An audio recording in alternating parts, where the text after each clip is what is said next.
welcome you ladies. I'll let you guys handle it. I'll be in the audience because I have questions as well, and I want to mingle, so thank you.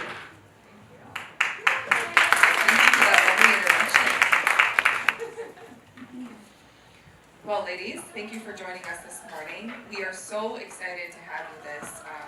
Mother, honestly, it's something that I absolutely love because, as Blessing said, when you're looking into the whole women entrepreneurship and women in careers, and we're looking for our mom tribe, it's not always easy to find because I've been an engineer for 12 years and I've been in corporate America for 14 years, and there's not many space for us. As an engineer, I'm in a male-dominated field. I have 40, 50 people in my department, and I'm probably one of a handful of women.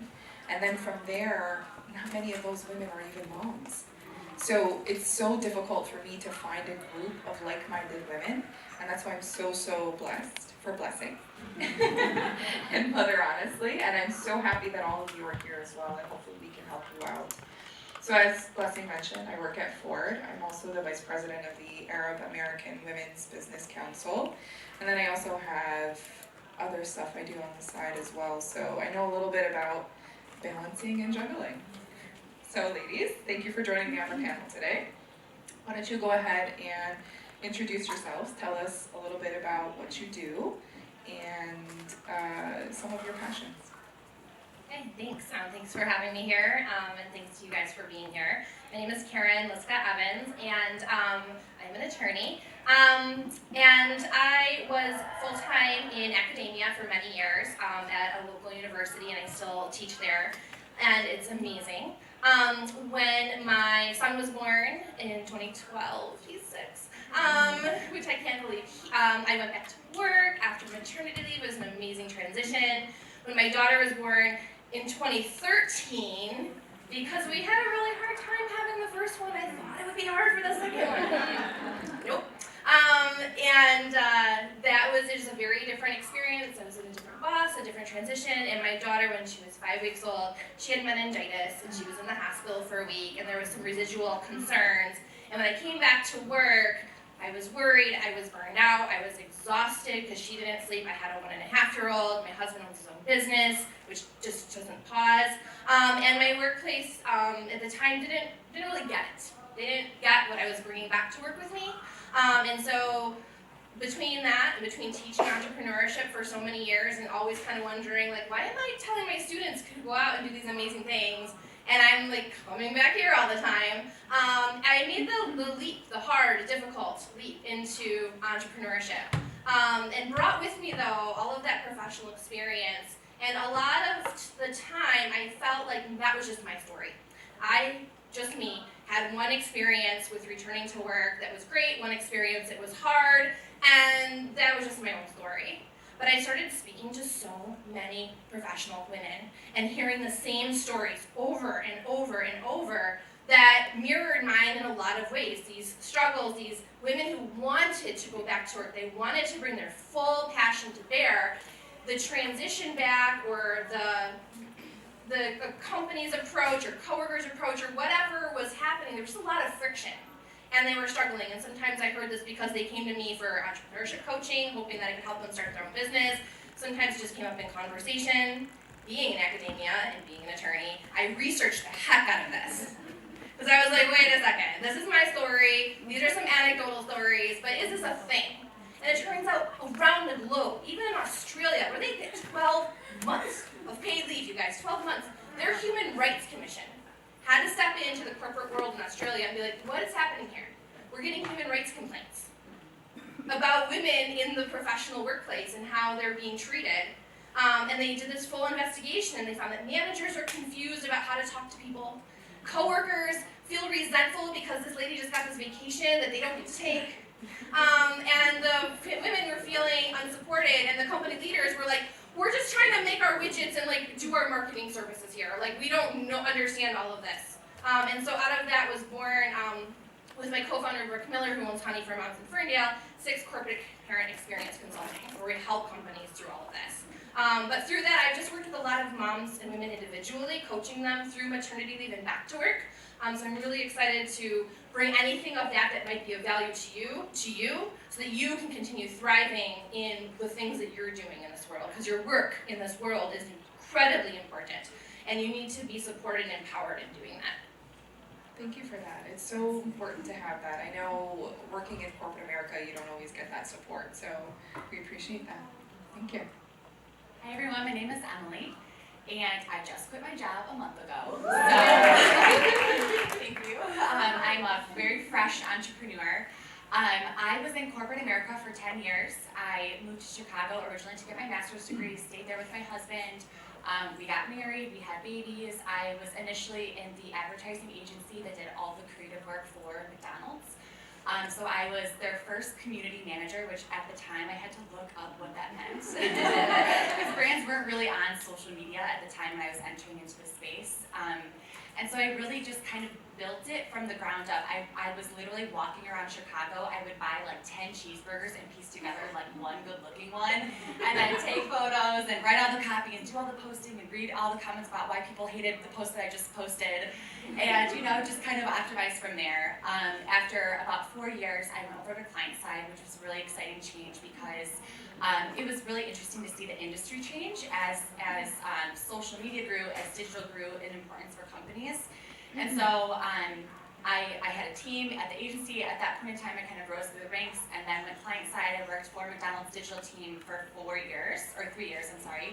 And I headed up all of their social media, all of the agencies that did all the creative work. I got to meet Kanye West backstage at a concert. That's like one of my claims to fame. But I had a lot of really cool experiences because of that role. And simultaneously, I was really kind of scratching that creative end in my day job, but I also had a really big passion for it personally.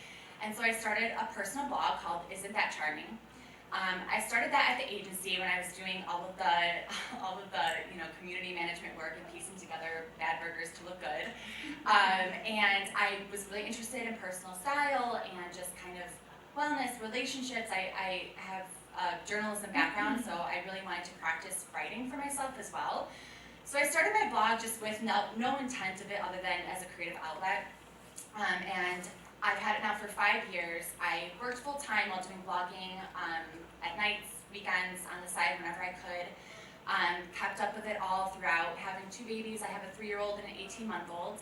And my family and I moved from Chicago to Detroit 3 months ago. We're moving into a house hopefully soon. It's not ready yet, but we're going to be renting, so that's exciting.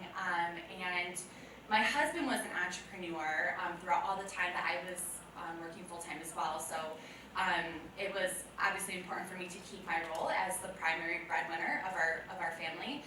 And now kind of we flipped. Now that since we've moved, he has gotten a full-time job. He's still doing his entrepreneur ventures on the side, but now it's kind of, we said, my turn. So I quit my job and I'm diving into creative consulting, and I'm going to be doing my blog full-time, and hopefully it'll take off from there. So that's my kind of background. That's awesome, and it's very impressive to see. So we'll probably touch on that a little bit more, moving from corporate to entrepreneurship, because I know that's a big question in our mind is, do we stay in corporate America? Do we move? Do we do something else? So, but before we get into that, I kind of wanted to talk to you about, so I know for myself within corporate America, I've always struggled with where I stood and where I wanted to be and where I wanted to go. So how did you decide what you wanted to do within your corporate world and how to grow from there? I started by thinking I should do all the things. I should have 3 job titles. I should be on every committee that if the provost of the university asks me to be a committee, of course I will, because it's an honor to be asked. More work means I'm appreciated, right? The problem with that is when you can't do all the more work, or you have to start saying no to things, that appreciation that you sort of built up can sometimes sort to dwindle. So that I realized very quickly when I had to force myself into not working 90 bajillion hours a week because these babies apparently needed stuff, like my time and things, that it was really important to find that focus, to define who am I in this organization? Where can I contribute the most so that when I sit across from my boss or my boss's boss or a future potential employer, I can say this is the value that I delivered. And when I was fragmenting myself, it was hard to build that case of the value when I found my focus that I will be on this kind of committee for this reason. I chose entrepreneurship. I will champion entrepreneurship education in this university. So if you want me to be on the sustainability committee, I think sustainability is cool. Yes, go environment, hug all the trees. That's not part of like sort of my mission here. So I think you almost have to develop like a personal mission statement and use that as sort of your lens for deciding what will you take on, where will your focus go, where will your energy flow, so that you can provide the value to your employer and as well as make the case for what the value provided if that's ever necessary. I would say for me it was a lot of trial and error. I think starting on like the very ground level of where I started, which was very much like an entry level type of position after I completed my master's, I kind of was just trying to get experience in the industry.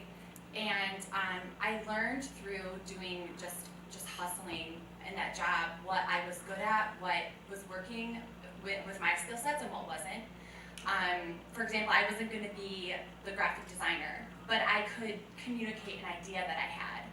Or I wasn't going to be the person that was like the account lead and was kind of organizing every single meeting and kind of tactical detail behind the workings of things, but I could be the person that was going to marry the strategy with the visuals and the artwork of it. And so I just kind of learned where my strengths lied and where my value add was just through that trial and error, which I think just doing it is the most important aspect of that, because really how would you know until you try. I think when my undergrad was in journalism, my master's degree was in public relations and advertising, and really all that is kind of like a little bit I don't want to say fluff, but it's kind of an open industry where you're kind of like, I don't really know tactically where to drive this. I could have gone into a publication and written for them, or you could go into marketing, which is what I ended up doing. And I think helping to hone in on if your skill set is broad initially, helping to figure out by doing what it is that your passions are and where it is that your passions lie, is the best way that I found to help identify where my place was within that world. So what I'm hearing, ladies, is say yes to everything at first and then dwindle down from there. No, but really, it's about finding your strengths and your passions and seeing what you love and what you don't love, and then really focusing your energies on what you love. And for me, that was kind of what I struggled with. So when I started in engineering, I was 21 years old, freshly married, straight out of college, and I didn't know where to go. And I had a set path, and back then, a long time ago, it was one or the other for me. It was, okay, I'm gonna have my career until I have my kids, I'm gonna sit my butt at home, and then when they're old enough, maybe I'll go back. And then things didn't work out that way. I ended up getting divorced within 2 years. Just wasn't a happy marriage. So basically every single one of my plans was just completely blown up.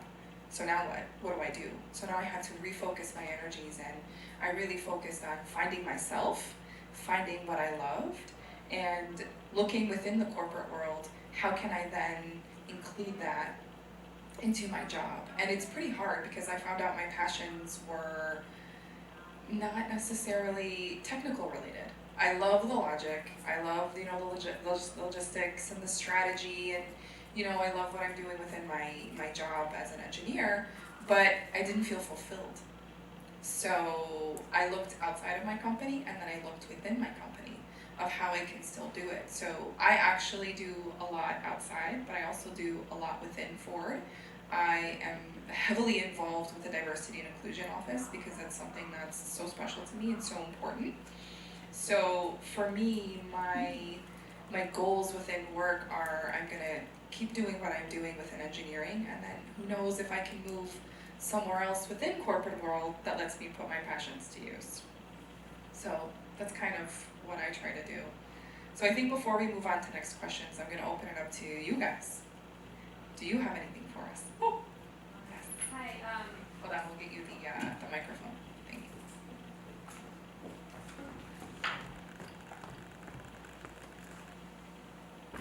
So I'm going to share with you my struggle and see if you have some useful advice. So I have an 11-month-old daughter, and so I'm in that first year of motherhood. And I'm an attorney at General Motors. So before I had a kid, I was like super out there, like hardcore at work, on a ton of boards, like doing all the stuff I can. And when I came back, I was like, this is really hard. I'm just going to focus on being a mom right now. I'm going to go within myself, and it'll get easier eventually. And so I think I struggle with, I don't have a hard time saying no and just being like, I'm just going to pull back and take care of myself right now. But I guess I don't know, when is that becoming sort of like this, like I want to get back out there and do all these things, I'm tired. And so like, how do you figure out when it's like, it's time that like, okay, you know, yes, you're tired, but you're going to be tired for a while. Like, did it get easier after that first year? And one question I have, and do you still struggle with that, like leading back into that, no, I'm just going to like, I can take care of myself, you know, like does that keep you sometimes from pursuing that goal, and how did you deal with that? Every single day. I am tired all the time, and I struggled so hard after motherhood because my plans didn't work out. So I didn't get remarried and have I wasn't a mom until I was 31, and that wasn't my ideal picture. So for me, now building up this entire career and getting back into it, it's like, okay, how do I shift it? First and foremost, tired is your new norm. Until forever. Because being a mom never ends. It never ends. So when I'm at work, I'm thinking of my son. My son is now 3 years old. And I took an extended maternity leave. And that was during my maternity leave, that's when I really put everything into laser focus. That's when I got very heavily involved with my board, the AAWVC, because we all know our name is way too long. So I started joining the board, and within that I said, okay, I needed an outlet for me, because it was work, and then it was mom, and there was no more Taharah. I lost myself. So I had spent all those years finding myself, and then the second I became a mom, I lost it. And I just didn't know what to do at that point. And I said, okay, I really need to find my passion, and I need to do something that has nothing to do with work and nothing to do with my family, although I love both. It's time for me. And I started doing Her Path to Success, which is a video series. That's a professional development series for women. And within that series, I found myself again. And it wasn't about me, it was about helping other women. And motherhood put everything into laser focus for me. And because my time was so limited, and because I was tired all the time, it's, okay, how can I steal a couple minutes here and a couple minutes there? After I put the kids to sleep, I'm a night owl, right? So I stay up at night. And that's when I work, and I just, whatever your creative outlet is, and whatever it is that might not even be tied to your job, but something that just makes you feel like yourself, do it. And if you're a morning person, get up early. It all depends, right? So you need to find the swing that's for you. And if you're gonna wait till you're not tired, it's never gonna happen. So just go for it. I don't know if you guys have anything to add. That is amazing. I think it's hard. Yes, all of that. I think it's hard when you've been super involved in a lot of things before baby, and then it's either you're trying to, many people try to keep doing all of that and they're frustrated because they just can't, or they kind of go into more of that, not hibernation, but just sort of, I'm tired, like you said, you're tired. You know that you have to show up and go to work every day. It comes back down, I think, to that, with that idea of like finding a new focus, is reevaluating what your professional and personal goals are, and seeing what aligns with that. And if you look at your professional and personal goals, and I have a friend who's an attorney, and she's sort of mid-level in a firm, and she's like, that's where I want to be. I don't aspire to anything different than that. I don't want to be partner, I don't want to be these other things. This is what I want to be, this is what I want to do, but I really want to make sure that I'm giving time to civic organizations. And so she just made sure that that stuff was aligned. So I think it's going back to what are your goals, and what does it realistically take to get to those, and if it means board involvement or charities or other things outside the workplace, just start small. Don't go all in at the level, especially if it's somewhere you've been before, and they're like, oh, welcome back, we saved this load of work for you.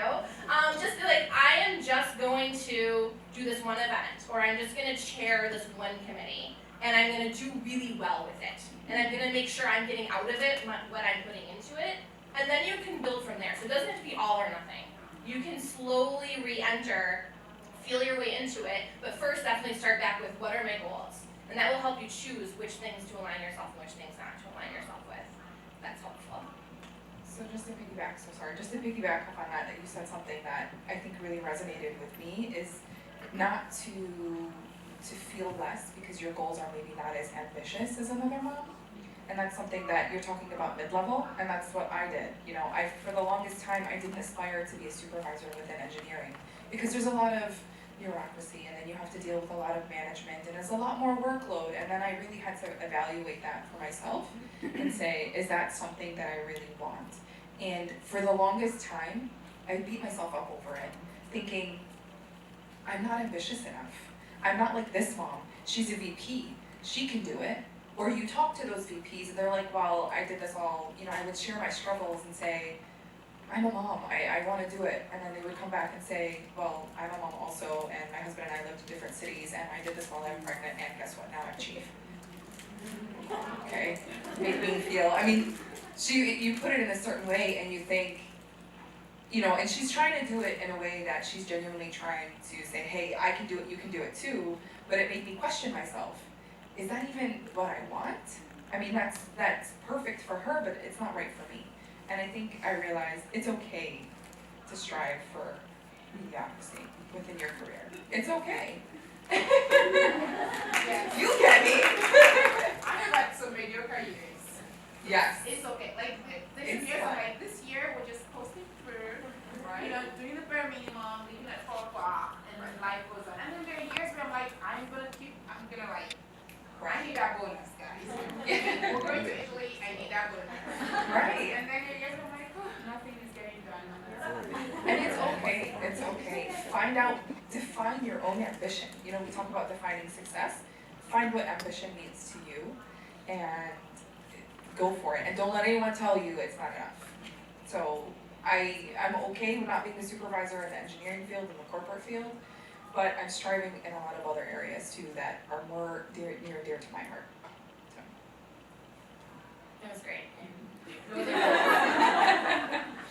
Well, while we're on to you, something that I would love to know more about is, you know, as corporate moms, I know something that I'm always thinking about is how do we shift from corporate America to entrepreneurship? Because at the moment, I'm more philanthropic than entrepreneur.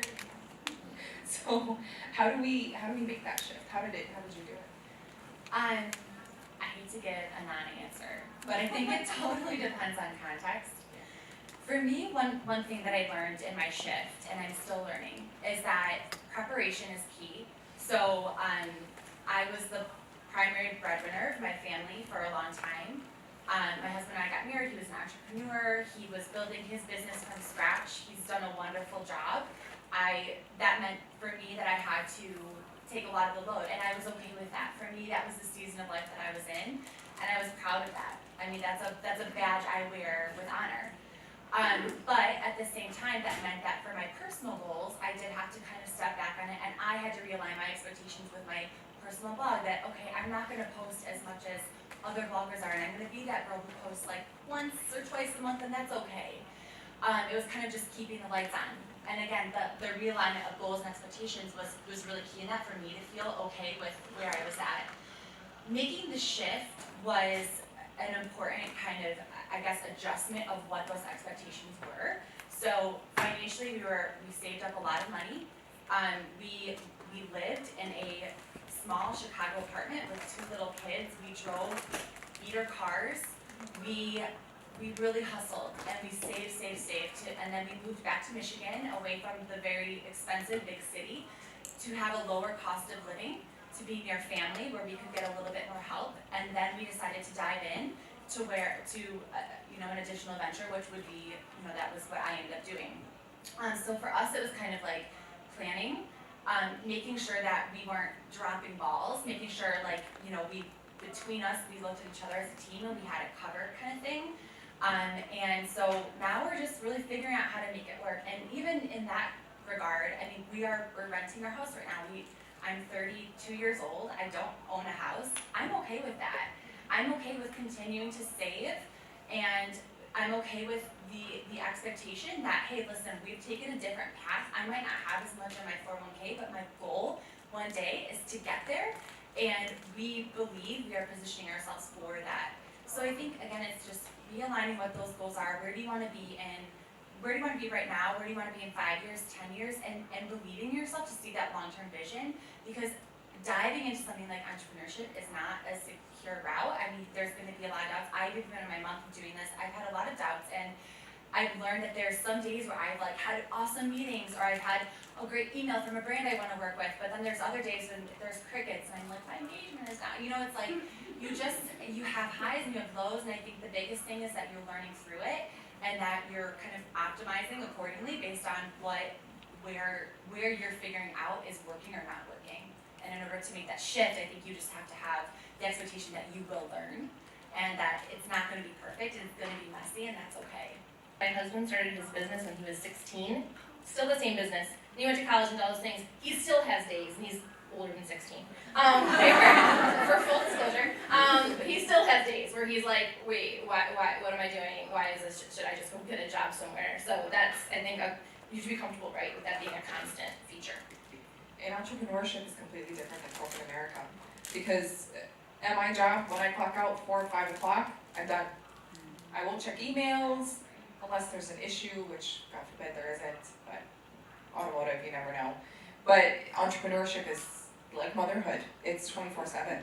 If you're owning your own business, you gotta put it all in. So, and it's not right or wrong, it's just whatever's right for you.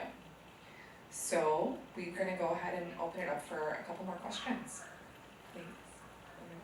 Do one back number.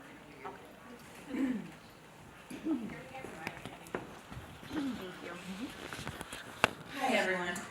So my question relates to organization. So I have an 11-year-old daughter, a 10-month-old son. I manage business operations for 9 hospitals, so it's a huge team of people, emails, calls all the time. And I found that I've really been struggling with keeping all of that aligned and keeping it organized between work and home and bills and kids and, you know, daycare and sports for my daughter. My question is, what tools do you use to keep all these moving parts of your life somewhat together and organized? It's very important.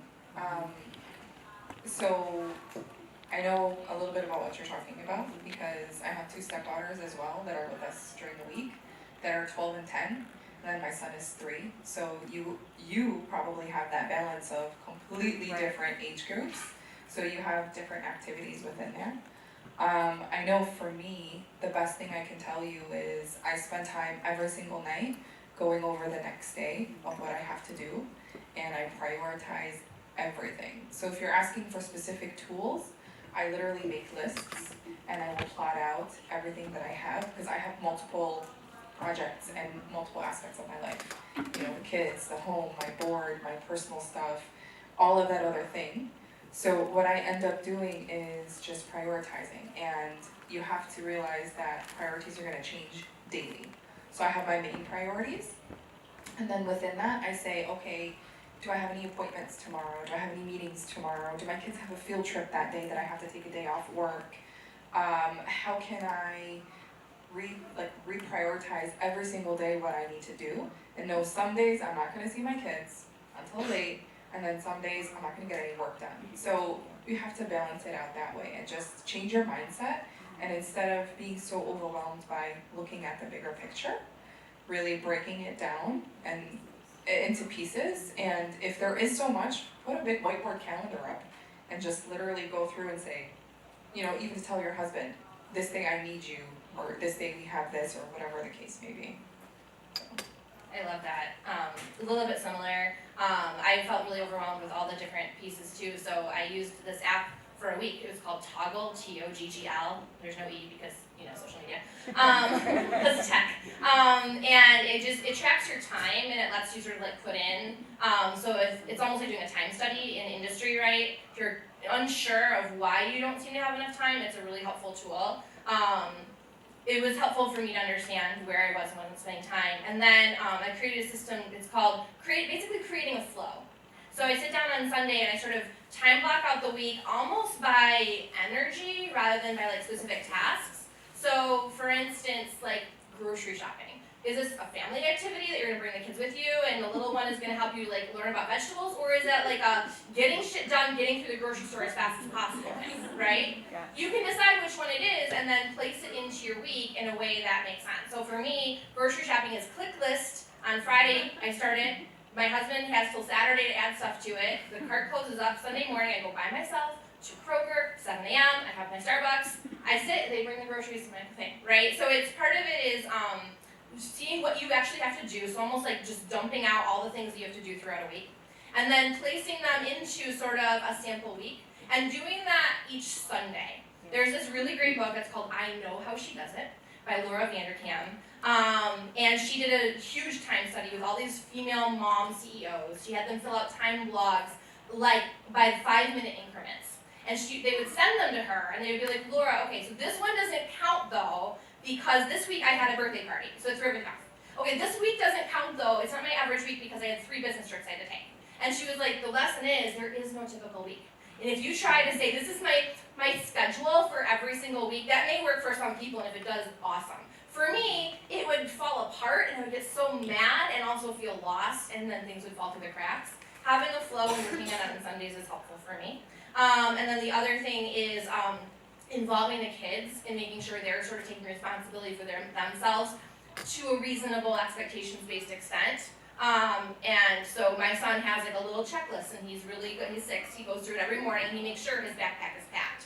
And if he shows up to school without like a permission slip or something, just bring it the next day. I'm not going to run to school and drop it off because I just don't have time for that. So those are things that have been really helpful for me. So we have one more question. Okay, and then we'll let you. So the last question is. Okay. So my question is, I work and I also run a business for my 10-year-old daughter. She has her own business. But I'm looking to find the balance on corporate world and entrepreneurship, because then I'm going to be launching my own business in April. So how do you all juggle with corporate and running your business and being the super mom with kids who are involved in everything? She's involved in dance. I have a 3-year-old who's in T-ball. And so how do you juggle that? I feel you.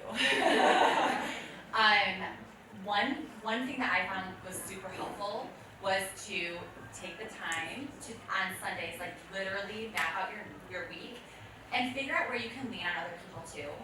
Like, you know, if you have someone who can help drop off or pick up, things of that nature, that is super helpful. The other thing is, like, where are your free time slots? For me, it was after my girls went to bed, I would have, you know, I wanted to like spend some time with my husband, but I would also devote a half hour to an hour, 3 times a week. I tried to make it very realistic. It wasn't every single night, or else I wouldn't follow through. You know, it was a few nights a week, and I would block it out my time, and that was when I got things done for my business, for my blog on the side. And then weekends, like I would map things out, and I would involve them too. I would say, okay, we need to take photos on our way to, you know, the lakefront. Can we stop here? We'll quickly grab those, and then we'll be on our way. You know, I would try to combine things as much as possible. So I don't know what your specific business is, but if there are opportunity areas to kind of do 2 birds, 1 stone, I think that's a great way to optimize time. And like I said, too, just trying to think about your weeks as from like a hierarchy or from an overarching perspective, and where are those little blocks of time that you can do you and optimize, and really just like focus, put your phone away, don't do anything else but what you were there to do, and then you'll just hammer through things. And it takes a little bit of practice, but I think once you're kind of in the groove of it, you definitely you tend to just like hammer through things in small increments. Thank you so much. And thank you, ladies, for taking the time today and making yourselves a priority today. So that's a step in the right direction. And just very quickly, how can these wonderful ladies find you if they want to get hold of you? My email, if anyone wants to email me, is just emily@isn'tthatcharming.com. I also am always on Instagram. My Instagram handle is isn'tthatcharming. So direct message me, reach out to me. I'm happy to help however you guys might need. Instagram @launchprofessor, all one word. And email is Karen@6.consulting. Thank you so much for being here. Thank you. And then my Instagram is Glass Ceiling Breakers. So at Glass Ceiling Breakers. Thank you, ladies.